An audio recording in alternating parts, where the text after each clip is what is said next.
नमस्कार मित्रों, और स्वागत है आपका मंत्र और कवच चैनल में। अक्सर ये देखा गया है कि जो भगवान की बहुत ज़्यादा भक्ति करते हैं, जो भक्त देवी देवताओं की बहुत ज़्यादा पूजा आराधना करते हैं, तल्लीनता पूर्वक समर्पण भावना से पूजा करते हैं, उनकी ज़िंदगी में, उनके लाइफ में बड़े दुख होते हैं। ये देखकर एक प्रश्न चिन्ह उठता है कि जो व्यक्ति, जो मेरा दोस्त, जो मेरे कोई और अन्य व्यक्ति हैं, सदस्य हैं, रिश्तेदार हैं, जो पूजा नहीं करते, वे बड़े सुखी हैं, काफ़ी धन कमा रहे हैं, काफ़ी इज्जत कमा रहे हैं। तो ये क्या कारण है कि हम पीछे रह जा रहे हैं? क्यों हम लोग को कम पैसा मिल रहा है? क्यों हम लोग को दरिद्रता की ओर ढकेला जा रहा है? भगवान तो इतने दयालु होते हैं, वे तो ऐसा नहीं करेंगे। क्या ये आप भी सोचते हैं?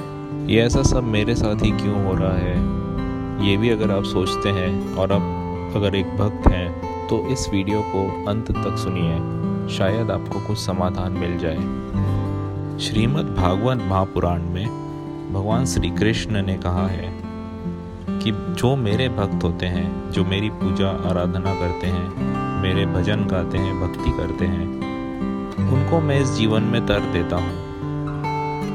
परंतु भागवत के एक अध्याय में भगवान श्री कृष्ण ने ये भी बताया है कि मैं, जो व्यक्ति मेरी तल्लीनता पूर्वक पूजा करता है, उसका सारा सुख छीन लेता हूँ, उसका धन नष्ट कर देता हूँ। ऐसा मैं इसलिए करता हूँ क्योंकि मैं नहीं चाहता कि वो संसार की मोह माया में लगा रहे। मैं उसे विरक्त कर देता हूँ। वो अगर व्यक्ति कहीं पे भी पैर डालता है, कहीं पे भी कुछ नया बिजनेस चालू करने की कोशिश करता है या कुछ काम चालू करने की कोशिश करता है, तो उसका जो पैर होता है वो पीछे ही आकर गिरता है, वो आगे बढ़ नहीं पाता है। ये भगवान श्री कृष्ण की एक प्रकार से कृपा ही है। अगर आप अन्य किसी भी देवी देवताओं की पूजा आराधना करते हैं तो वे देवी देवता आप लोगों को समृद्ध करते हैं। भगवान भोले शंकर को ही ले लीजिए, गणपति भगवान को ले लीजिए, श्री हनुमान जी को ले लीजिए, या कोई भी देवी माताओं को ले लीजिए। अगर आप उनकी भक्ति करते हैं तो आपको बड़ी ही वृद्धि प्राप्त होती है, काफ़ी तरक्की करते हैं आप जीवन में। परंतु जो व्यक्ति, जिसका लक्ष्य परमार्थ को प्राप्त करना है, मोक्ष को प्राप्त करना है, जो अपने कर्मों को पूर्ण तरह से भगवान श्री कृष्ण के चरणों में लीन कर देता है, उस व्यक्ति को मोक्ष की प्राप्ति होना अनिवार्य है। भले ही उसने इस जन्म में कितने भी पीड़ा कष्ट सहन की हो, वह पीड़ा, वो एक कष्ट उसके कर्म, उसके प्रारब्ध के होते हैं। इसका एक बहुत ही अच्छा उदाहरण है संत श्री ज्ञानेश्वर, जो कि 750 साल पहले इस धरती पर होकर गए हैं, जिन्होंने समाधि ले ली। उनके जीवन में अनेकों कष्ट आए, परंतु वे अपनी विट्ठल भक्ति से, भगवान श्री कृष्ण की भक्ति से कभी भी दूर नहीं गए। तो इस प्रकार से भक्ति करने पर उनको मोक्ष की प्राप्ति हुई है। तो अगर आप सोच रहे हैं कि मैं इस जन्म में भगवान श्री कृष्ण की पूजा नहीं कर रहा हूँ, फिर भी मुझे क्यों कष्ट हो रहे हैं, तो ये संभव है कि आपको आपके कर्म, जो पूर्व कर्म थे, उसके हिसाब से कुछ कष्ट जो बाकी लिखे हुए हैं वे हो रहे हैं। और अगर आप किसी भी देवी देवताओं की भक्ति करते हैं तो आपको वे देवी देवता ज़रूर प्रोटेक्ट करते हैं। अगर आपको कुछ एक्सीडेंट होने वाला था आज, तो आपको सिर्फ एक खरोच आएगी अगर आप उनकी पूजा आराधना करते हैं तो। भगवान बहुत बार हमें अलग अलग प्रकार के संकेत देते हैं, परंतु हम मनुष्य इन सब को समझने में नाकाम रहते हैं।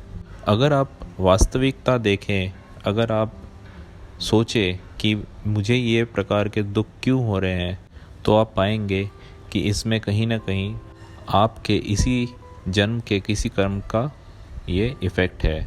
अगर कोई व्यक्ति रोगों से पीड़ित है तो वह ये नहीं सोचता कि वो क्यों रोगों से पीड़ित है, वह यही सोचता है कि हे भगवान, आपने मुझे ये सारे रोग क्यों दे दिए, मैंने ऐसा क्या किया था जो आपने मुझे ये सारे रोग दे दिए। परंतु इसमें भी अगर वह व्यक्ति खुद को एक बार आत्मचिंतन करके देखे तो वह पाएगा कि उसने कुछ न कुछ ऐसा कर्म किया था। कर्म कुछ भी हो सकता है कि आपने कुछ इस प्रकार का खाना खाया हो, कुछ इस प्रकार का विषैला अन्न खाया हो। जैसे कहते हैं ना, मैगी के अंदर लीड रहता है परंतु सारे बच्चे उसको फिर भी खाना पसंद करते हैं। माता पिता भी उन्हें वही चीज़ खिलाते हैं जो उन्हें पसंद है, परंतु इन सारी चीज़ों का आगे जाकर जो साइड इफ़ेक्ट होता है शरीर पर, वह बहुत ही घातक हो सकता है।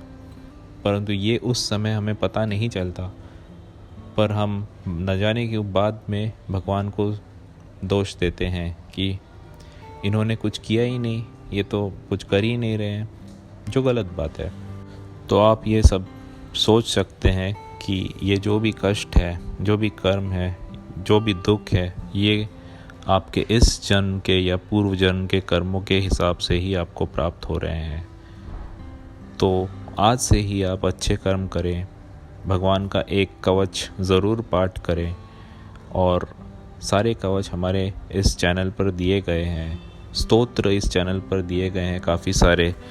इनको आप पढ़कर अपना जीवन सुखमय करें, सुरक्षित करें और अपनों का जीवन भी सुखमय करें। हमेशा खुश रहने की कोशिश करें, क्योंकि जो व्यक्ति खुश रहता है उसे रोग नहीं होता। दुखों से रोग उस दुखी व्यक्ति की ओर आकर्षित होते हैं। बस इतना ही कहूँगा कि आप आपके जीवन में खुश रहें, परिस्थितियाँ अपने आप बदलेंगी। भगवान पर विश्वास रखें, अच्छे कर्म करें और आपको हमेशा सक्सेस और सफलता और सुख प्राप्त होते रहेंगे। ईश्वर भक्ति हमेशा करते रहें। धन्यवाद।